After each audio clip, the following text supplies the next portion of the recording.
네, 매드팩토라는 종목을 좀 얘기를 했는데 오늘 뉴스가 하나 나왔어요. 의료 인공지능 기업 루닛과 혁신 신약 개발업체인 매드팩토가 다시 한번 AI 바이오 마커에 대한 업무 협약을 체결을 하겠다라고 얘기를 하고 있는데 이 그 바이오 마커 AI가 뭐냐면 그동안 우리가 임상을 글로벌 임상을 하게 되면 뭐 개인당 한 2천만 원 정도 돈이 네네. 좀 들었다라고 좀 생각을 하시면 좋을 것 같아요. 그래서 어느 정도 결과를 좀 도출하는 그런 과정을 좀 보였고요. 코로나 치료제라든가 혹은 진단에 대한 이슈를 계속적으로 얘기를 했을 때 이 사실은 인공지능으로 그 먼저 그 약제들을 좀 판별을 하거든요. 그 네네. 안에서 이제 될 만한 기업들, 될 만한 약 같은 경우를 가지고 뭐 치료제라든가 이런 부분으로 쓴다라고 좀 생각을 하시면 좋을 것 같습니다. 그래서 매드팩토 역시 이런 부분으로 인해서 바이오마커에 대한 이슈가 계속적으로 있을 가능성이 있다라고 보고 있고 사실 그 인공지능 에 대한 이슈가 뭐 최근에 나온 게 아니라 뭐 계속적으로 나왔는데 2023년까지 한 130조 정도를 지금 추산을 하고 있다라고 좀 생각을 하시면 좋을 것 같습니다.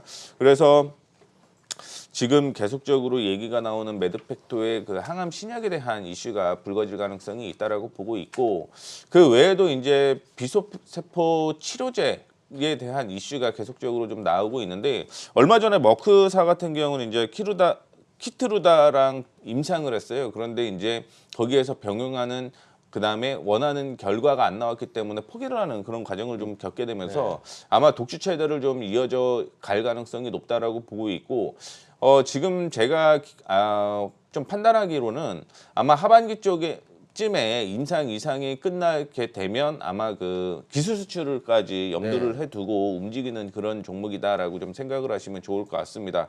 그러면서 이제 이번에 항암 면역 억제 학회에서 이슈가 된다라고 한다면 뭐 다시 한번 이 7만 원 부근까지는 좀 올라올 가능성이 충분히 존재를 한다라고 보고 있는데 과거 13만 원대까지 올라왔던 종목이 뭐 아시다시피 코로나에 대한 이슈 때문에 많이 좀 조정을 받은 모습을 보여주고 있고 과거에 대한 이슈가 다시 한번 불거진다라고 한다면 지금 가격은 굉장히 낮은 가격이다라고 좀 생각을 하고 있습니다.